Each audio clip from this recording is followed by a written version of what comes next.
এরকম বিয়ের গেট সাজানো দেখলে পারে আমার জীবনে একটা বড় আক্ষেপ আমার খুব মনে পড়ে। আমার বিয়ের সময় আমার বাবা যেরকমই পেরেছিল খুব সুন্দর আয়োজন করেছিল, তার মধ্যেও এরকম একটা গেট করতে পারেনি। নর্মালভাবে সাধারণ কাপড়, প্যান্ডেলের কাপড় দিয়ে করেছিল। সেই মন খারাপ নিয়ে বসে থাকলে কি চলবে? দেখো আমরা রেডি হয়ে বেরিয়ে পড়েছি, আর এটা আমাদের কে বলো তো? ঋষি দাদা। আমি ঋষি দাদাই বলি, কিন্তু হচ্ছে আমার ভাসুরের ছেলে। তো দেখো আনন্দের মাঝখানে একটা দুর্ঘটনা ঘটে বসে আছে। আমার শাশুড়ি মায়ের জুতো সকালবেলায় বড় ছেলে ঠিক করে দিল, আর রাত্রিবেলায় ছোট ছেলে ঠিক করছে, তা আবার আঠা দিয়ে।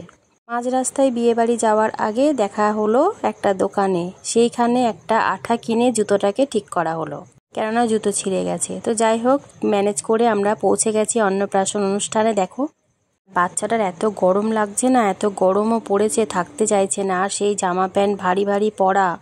তো আমরা সেখানে রয়েছিলাম তার সাথে ছবি তুলবো বলে, কিন্তু না, এত কষ্ট দেখে আমরা সরে চলে এসেছি। আগে ও ঠিক হোক, মাথাটা ঠান্ডা হোক, তারপরে এনজয় করব। তো সেটা না হলো না, কিন্তু ফুচকা খেতে, এই সমস্ত খাওয়া দাওয়া করতে তো কেউ বারণ করেনি। তো দেখো আমরা লাইন দিয়ে দিয়েছি। এখানে আমার সব চেনা পরিচিত মানুষজন রয়েছে, সবাই মিলে গোল করে ধরে ফুচকা খাচ্ছি, আর ফুচকাটা কিন্তু ফাটাফাটি ছিল। আমার মেয়ে তো ফুচকা না খেয়ে একটা কোল্ড ড্রিঙ্কসের বোতল নিয়ে দাঁড়িয়ে রয়েছে, আর আমার বর রেগে গেছে, বলে তোর শুধু উল্টো পাল্টা খাওয়া।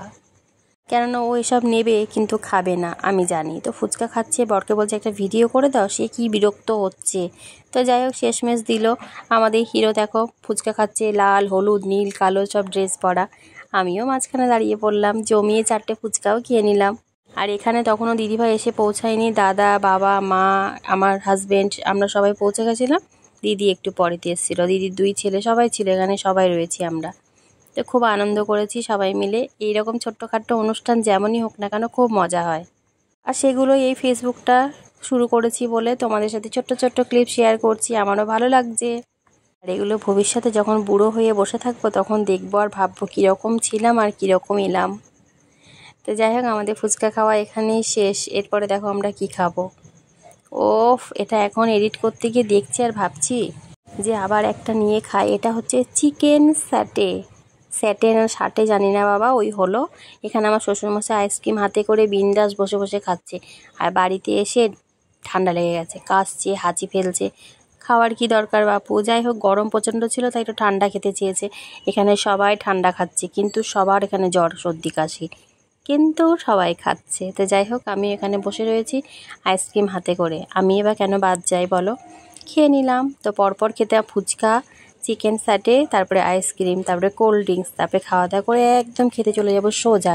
আর আমার ছানাপোনাগুলোকে এখানে দেখে নাও, এরা 2 বান্ধবী, এদের মধ্যে খুব ভাব ভালোবাসা। তো দেখো একজন খাচ্ছে একজন মজা করছে। যাই হোক আমরা আবার ফটো ভিডিও তোলার জন্য প্রস্তুত, চলে গেছি। বাচ্চা একটু সুস্থ হয়েছে, মানে শরীরটা ঠান্ডা হয়েছে, কিন্তু না আমার কোলে আর আসতে পারলো না, কেননা তার আগেই আবার কান্নাকাটি শুরু।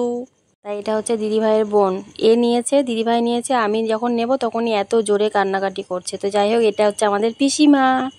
তাই পিসি খাচ্ছে, আমরা বলছি পিসি এই তুমি যে খাচ্ছ এটা প্রমাণ রেখে দিলাম ভিডিওতে। তো এই নিয়ে আমরা খুব মজা করছি, হাসাহাসি করছি। এই বাচ্চাগুলো দেখো কানে কানে কী জানি বলেও চলে গেল। তাই যাই হোক আমার ভিডিওটা জুড়ে তোমাদের ছোট্ট ছোট্ট ক্লিপ দেখালাম, কেমন লাগলো সেটা কমেন্ট করে বলবে। আর আমার সাজটা কেমন লাগলো, আমার শাড়িটা কেমন লেগেছে অবশ্যই কমেন্ট করে বলতে ভুলো না। আর আজকের মেনু কার্ডে মেনু তোমরা দেখে নাও। এই ছিল আজকের মেনু। তো আমার বর, শাশুড়ি মা, আমার পাশে আমার একমাত্র কন্যা, আর আমি 4 জনে বসে পড়েছি। আর পাশে দাদা, ভাই, দিদি, যে যে আছে সবাই দাঁড়িয়ে আছে, কেননা আমরা খেয়ে দিয়ে বাড়ি চলে আসবো। সেই জন্য সবাই দাঁড়িয়ে রয়েছে যে এদের খাওয়া হয়ে গেলে এরা চলে যাবে, টোটোটা যেন ঠিকঠাক পায় সেই জন্য দাঁড়িয়ে রয়েছে দেখার জন্য। দিদিভাই ছিল ওখানে 2 দিন, তারপরে বাড়ি এসেছে। আমরা সেদিন রাতেই চলে এসেছি। আমাদের খুব কাছে বাড়ি, তাই থাকার কোনো প্রশ্নই আসে না। কিন্তু হ্যাঁ আমরা খুব মজা করেছি, আর খাবার দাবারগুলো জাস্ট ফাটাফাটি ছিল।